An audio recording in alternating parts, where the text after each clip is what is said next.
Dharma adalah seorang pemuda yang sederhana, lahir dan dibesarkan di sebuah desa kecil yang terletak jauh di pedalaman. Desa ini, meskipun indah dan tenang, seringkali terlupakan oleh dunia luar. Jalanan berdebu, rumah-rumah terbuat dari kayu dan bambu, serta kehidupan yang berjalan lambat. Semua itu menjadi bagian dari rutinitas harian Dharma. Kehidupannya begitu damai, namun ada satu hal yang selalu menghantui pikirannya. Bagaimana ia bisa memberikan kehidupan yang lebih baik untuk istri dan anak perempuannya yang masih bayi. Dharma menikahi Siti, seorang gadis desa yang ia kenal sejak kecil. Mereka saling mencintai dan menjalani hidup bersama dengan penuh harapan. Setelah menikah, mereka dikaruniai seorang anak perempuan yang diberi nama Aisyah, yang baru saja berusia 6 bulan. Aisyah adalah sumber kebahagiaan terbesar dalam hidup mereka, membawa cahaya baru dalam keluarga yang sederhana namun penuh cinta. Namun kehidupan mereka tidaklah mudah. Sebagai seorang petani, Dharma bekerja keras di ladang setiap hari, bergantung pada cuaca untuk hasil panennya. Siti, sang istri, mengurus rumah tangga dan bayi mereka dengan penuh kasih sayang. Mereka tidak memiliki banyak uang, namun mereka selalu bersyukur atas apa yang mereka punya. Namun, meski hidup mereka damai, ada rasa khawatir yang tak pernah lepas dari hati Dharma. Siti sering bercerita tentang keinginan mereka untuk memperbaiki keadaan, memberikan kehidupan yang lebih baik untuk Aisyah, dan memastikan masa depan yang cerah bagi anak mereka. Dharma tahu betul bahwa kehidupan mereka di desa akan tetap keras, tidak ada banyak peluang untuk kemajuan, dan ia merasa seolah-olah terperangkap dalam siklus kemiskinan. Suatu hari, Dharma mengungkapkan keinginannya pada istrinya Siti. Siti, aku akan pergi ke kota. Aku akan mencari jalan untuk memberikan kehidupan yang lebih baik untukmu dan Aisyah. Ini hanya sementara. Namun, Siti merasa ada sesuatu yang salah dengan rencana Dharma. Ia khawatir, tetapi tak kuasa menahan keinginan suaminya. Dengan hati yang berat, ia mengizinkan Dharma pergi. Meskipun dalam hatinya, ia merasa bahwa ada sesuatu yang akan berubah setelah ini. Perasaan takut mulai menggerayangi hatinya. Saat Dharma mencari kerja di kota, ia mendengar desas-desus seorang janda, yaitu Tante Rika, sedang mencari pasangan hidup. Dharma melihat kesempatan itu dan memutuskan untuk mencoba peruntungannya. Dengan tekad kuat untuk mengubah hidupnya, Dharma mendekati Tante Rika dan akhirnya mereka sepakat untuk menikah. Tante Rika adalah seorang janda kaya dan cantik jelita. Di balik kecantikannya dan penampilannya yang tak pernah menua, terdapat sebuah rahasia kelam. Ia adalah pelaku pesugihan. Sudah 6 kali, Tante Rika menikahi pemuda-pemuda lajang dari desa-desa sekitarnya. Semua terlihat mulus. Pernikahan, pesta, malam pertama. Lalu beberapa bulan kemudian, sang suami meninggal secara misterius. Tak ada yang curiga, karena kematian mereka selalu terlihat wajar. Kecelakaan, sakit mendadak, atau bunuh diri. Namun semua itu adalah bagian dari perjanjian hitam dengan makhluk halus penjaga pesugihan. Setiap 2 tahun, satu suami lajang harus dikorbankan agar kekayaan dan kecantikan Tante Rika tetap terjaga. Tibalah waktunya untuk tumbal ke-7. Ketika Tante Rika bertemu Dharma, Tante Rika langsung tertarik.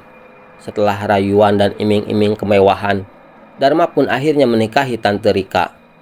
Namun satu hal yang tidak diketahui oleh Tante Rika, Dharma yang mengaku dirinya lajang kepada Tante Rika sebenarnya telah menikah dan memiliki seorang bayi perempuan. Ia menyembunyikan ini karena ingin memperbaiki nasib keluarganya dan untuk biaya operasi anaknya yang sejak lahir menderita penyempitan jantung. Dengan menerima pinangan wanita kaya itu. Setelah pernikahannya dengan Tante Rika, Dharma mulai merasakan ada yang tidak beres. Meskipun kehidupannya mulai berubah menjadi mewah, Dengan rumah besar, mobil dan harta yang melimpah, hatinya tidak tenang. Ia merasa ada yang ganjil dengan semua itu. Tante Rika selalu memperlakukannya dengan baik. Namun ada malam-malam ketika ia merasa seperti ada sesuatu yang mengawasi. Setiap kali ia bertanya tentang masa lalu Tante Rika, wanita itu hanya tersenyum misterius dan mengubah topik pembicaraan. Dharma semakin merasa terjebak dalam kehidupan yang tidak ia pahami. Namun, ada satu malam yang mengubah segalanya. Saat Dharma sedang berjalan-jalan sendirian di sekitar rumah megah itu, ia bertemu dengan seorang pria tua yang tampak seperti seorang petapa. Pria itu mendekatinya dengan langkah lambat dan berkata, "Jangan teruskan pernikahan ini, anak muda. Kau akan menjadi tumbal untuk sesuatu yang lebih besar dari dirimu." Dharma terkejut, namun pria itu menghilang begitu saja, meninggalkan Dharma dalam kebingungannya. Sesuatu dalam hati Dharma merasa ada yang salah. Namun, saat ia ingat istri dan anaknya yang baru lahir, ia merasa tidak bisa mundur.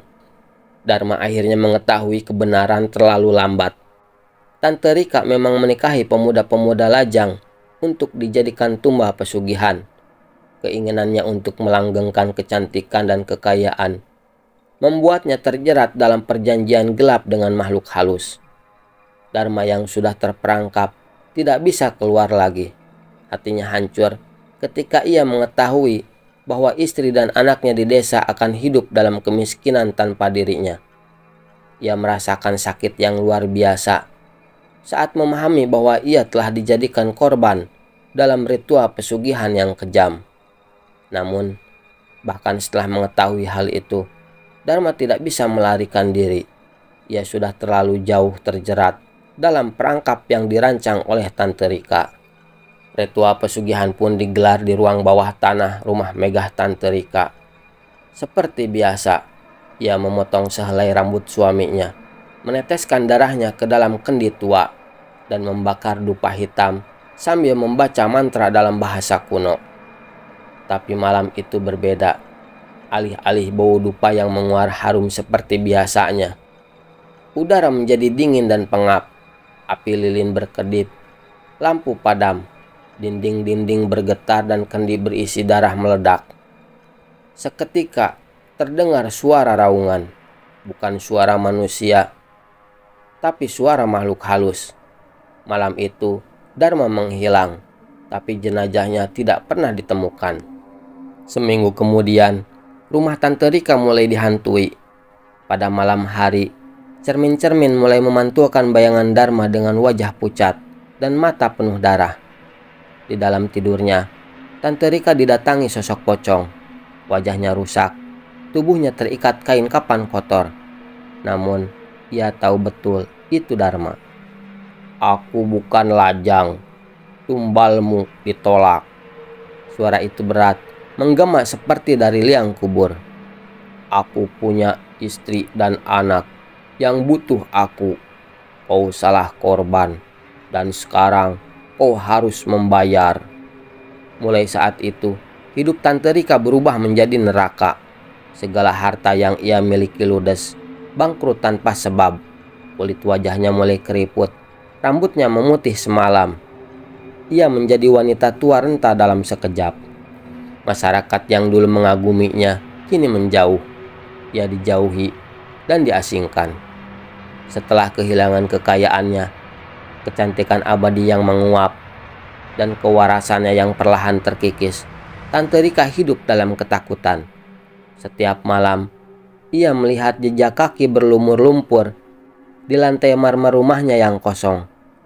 Dupa dan sesajen yang ia tebarkan tak lagi mempan. Makhluk dari dunia gaib pun sudah menolaknya. Ia mencari dukun sakti, paranormal, bahkan pendeta, namun semuanya menolak menolong.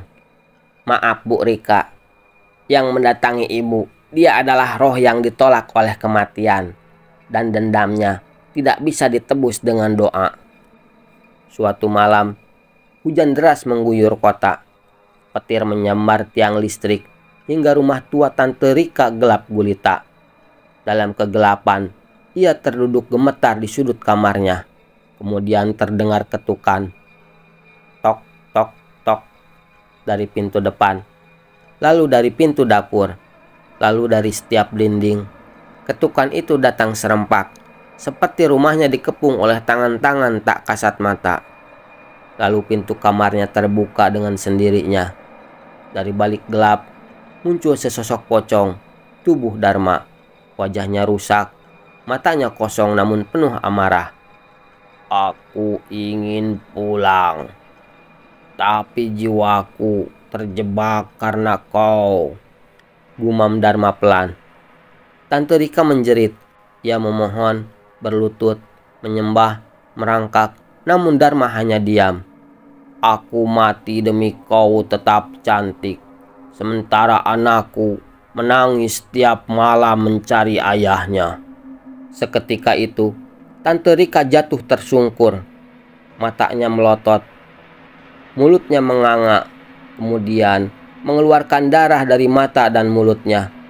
Seketika itu, Tante Rika tewas. Mereka bilang di malam-malam tertentu masih terdengar suara langkah berat dari dalam rumah itu.